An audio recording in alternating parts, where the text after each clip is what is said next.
Would you like to impress your friends with some shocking facts about history's most obvious false prophet? If so, have I got a list for you.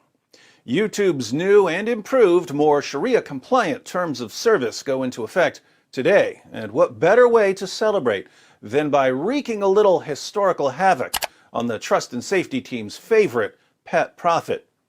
There are different kinds of facts about Muhammad. Facts about how dumb he could be, facts about how violent he could be, facts about how deceptive he could be, facts about how incredibly white he was, facts about how many slaves he had and what he did to the ones with vaginas, and so on. But right now, you're going to learn my top 5 most disgusting facts about Muhammad. These are things that make you go... Things that make you go...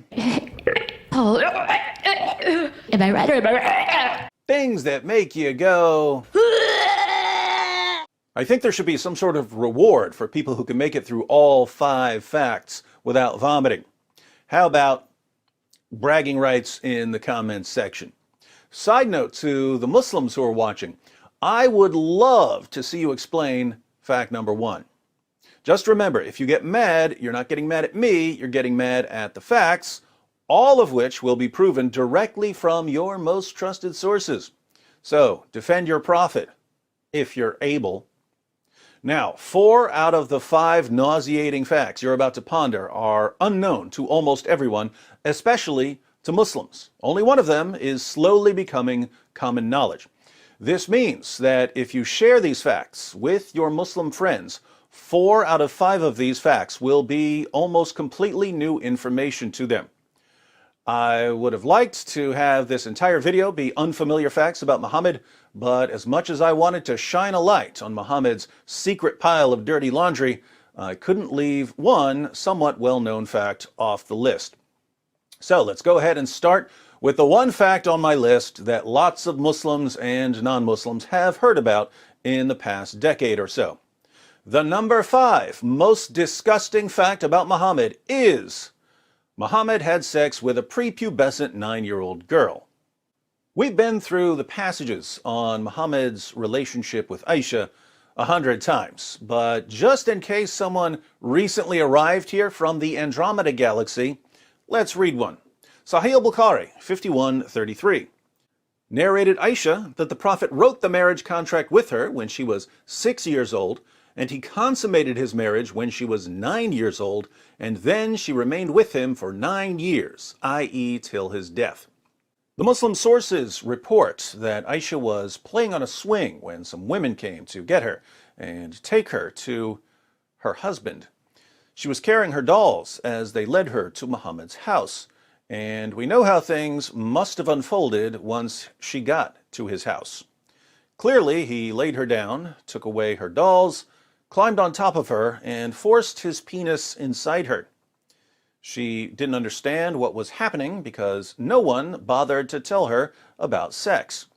Frightened and confused, she cried because of the pain and bled all over her prophet's bed, but she tried to remain quiet out of respect for her new husband, who, in return, was endangering her life. Muhammad was more than 50 years old when he forced his penis inside his prepubescent 9-year-old child bride. But don't let that keep you from believing that he is, according to Surah 33, verse 21 of the Quran, a beautiful pattern of conduct. Glad we could get that one out of the way. Now for some fun. The number 4 most disgusting fact about Muhammad: Muhammad encouraged his followers to suck on each other's fingers.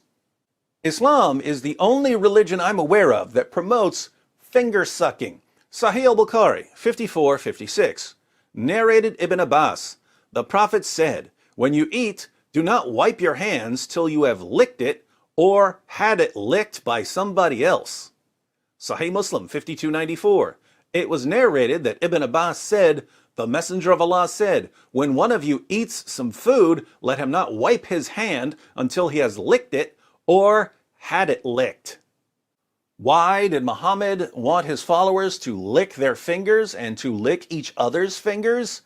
He tells us, Sahih Muslim 5300, It was narrated from Jabir that the Prophet enjoined licking one's fingers and wiping the plate, and he said, "You do not know in which part the blessing is." Muhammad goes through this in other passages. Long story short, Allah hides a blessing somewhere in your food, but you don't know where the blessing is hidden, so you should lick your fingers. If you want someone else to have the blessing, you tell him to lick your fingers. You'll be doing him a favor. You definitely don't want to simply wipe your hands on a napkin, because then the blessing will be on the napkin and Satan will steal it. Now, if you don't know much about how germs spread and why it's a bad idea to be sucking on other people's fingers, no worries. I promise you that by the time we get through fact number 2 and fact number 1, you'll understand perfectly why you should never, ever suck on another man's fingers. But before that, we have the number 3 most disgusting fact about Muhammad. Muhammad swapped spit with little boys. In Bukhari's Al-Adab al-Mufrad, 1183, we read, "It is related that Abu Huraira said, 'I never saw Al-Hasan without my eyes overflowing with tears.' That is because the Prophet, may Allah bless him and grant him peace, went out one day and I found him in the mosque. He took my hand and I went along with him. He did not speak to me until we reached the market of Banu Kainuka. He walked around it and looked. Then he left and I left with him until we reached the mosque. He sat down and wrapped himself in his garment. Then he said, 'Where is the little one? Call the little one to me.' Hassan came running and jumped into his lap. Then he put his hand in his beard.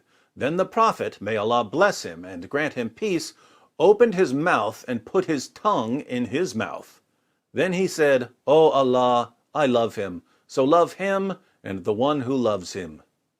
According to another hadith, Musnad Ahmed 16,245, Muhammad would suck on the tongues and lips of little boys. But fear not, he also guaranteed that if he sucked on a boy's tongue or lips, that boy's tongue or lips would never be tormented by hellfire. Creepiness factor 1,000,000. Now, if you're wondering whether you should let someone like Muhammad suck on your little boy's tongue, you should probably think carefully about the next fact. The number 2 most disgusting fact about Muhammad: Muhammad would have sex with 9 women and girls, but only take 1 bath. Sahih al-Bukhari, 5068.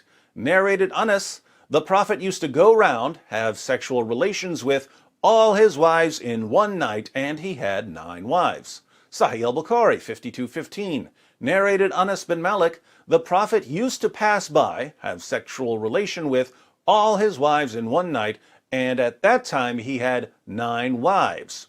So we're clear on the sex with 9 women and girls part, but check out the chapter heading of this hadith. Whoever had sexual intercourse with all his wives and then took 1 bath only. The Prophet Muhammad, history's greatest man, would have sex with 9 women and girls in one night in Medina, the armpit of Arabia, a city with an average high temperature of 109 degrees in the summer, but would only take 1 bath. Can you think of a problem? It's the smell. Back to an earlier point, let me ask the Muslims here. Suppose you were a companion of Muhammad. Think about being in this scenario. One day, your prophet is having one of his sexathons, but he needs a little energy boost between wife number 5 and wife number 6. So he runs to the nearest food stand for some fresh hummus. Keep in mind, he's not taking a bath until he finishes all 9 rounds. He starts dipping some pita bread in hummus, but he gets hummus all over his fingers. He turns to you and says, "I'd like to give you a blessing. Lick my fingers clean." What do? Before you answer, there's one more fact on our list. The number 1 most disgusting fact about Muhammad: Muhammad was constantly covered in semen. Yeah, I said it. But don't trust me, trust his child bride, Aisha. Sahih al-Bukhari, 232, narrated Aisha, I used to wash the semen off the clothes of the Prophet, and even then I used to notice one or more spots on them. Sahih Muslim 669. It was narrated that Aisha said concerning semen, I used to scratch it from the garment of the Messenger of Allah. Sunan Ibn Majah 537. It was narrated that Aisha said, I often scraped it, semen, from the garment of the Messenger of Allah with my hand. Aisha, the semen-scraping prepubescent child bride. In Islam, she's called the mother of the faithful. Sahih al-Bukhari 230. Narrated Sulaiman bin Yasser, I asked Aisha about the clothes soiled with semen. She replied, I used to wash it off the clothes of Allah's messenger, and he would go for the salat, prayer, while water spots were still visible. Muslims of the world, why was your prophet always covered in semen? Let me give you the benefit of the doubt and assume that it was his semen. Why was your prophet always covered in his own semen? Masturbation wasn't allowed, so that wasn't the source of the semen. Coitus interruptus was frowned upon, meaning that he wasn't allowed to pull out of his wives or sex slaves.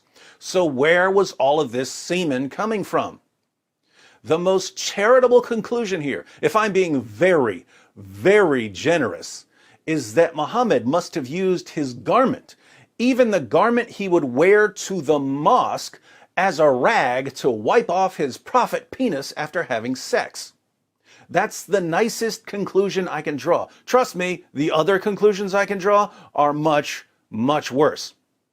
Being as charitable as possible, because I'm a charitable kind of guy, I can only conclude that your prophet would have sex with 9 women and girls in a single night, use his own clothes to wipe off his private parts and possibly his wife's private parts after each round, take 1 bath after the entire 9 rounds, and not wash his clothes.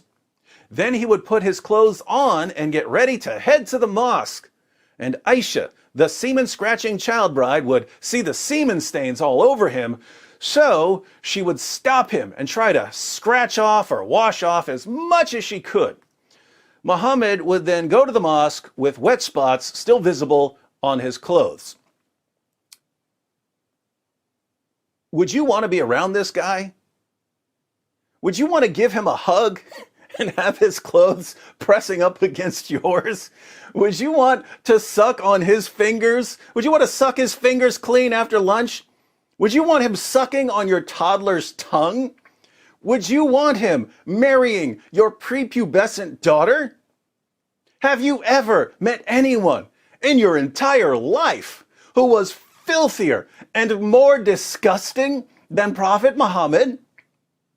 If you're feeling a little nauseous right now, I've got a trick that will make you feel better in just a moment. But before Dr. Wood cures your nausea, be sure to subscribe and click the bell for notifications. I'm not on Facebook or Twitter, so please share this video on other platforms. As always, I'm not stingy with my content, so feel free to mirror my videos on your own channels. If you'd like another way to support the channel, you can click the join button to join the Boom Squad. There are other ways to support in the description box. In the comments, let me know if there are any other disgusting facts about Muhammad that I should have included on this list. If you're a Muslim, be sure to share with us how you reconcile your conviction that Muhammad is a wonderful moral example with the facts I've presented. Facts you're hearing for the first time, because let's face it, your imams don't tell you this stuff. All right, Dr. Wood to the emergency room for a mass outbreak of nausea. What's the remedy for stomach problems? Everyone who's been following my channel, all together now. Camel urine. Muhammad's miracle magic cure-all for stomach ills was camel pee. Of course, Muhammad told his followers that if you drank his urine, you'd never have an upset stomach again. Maybe I need to turn this into a top 10 list.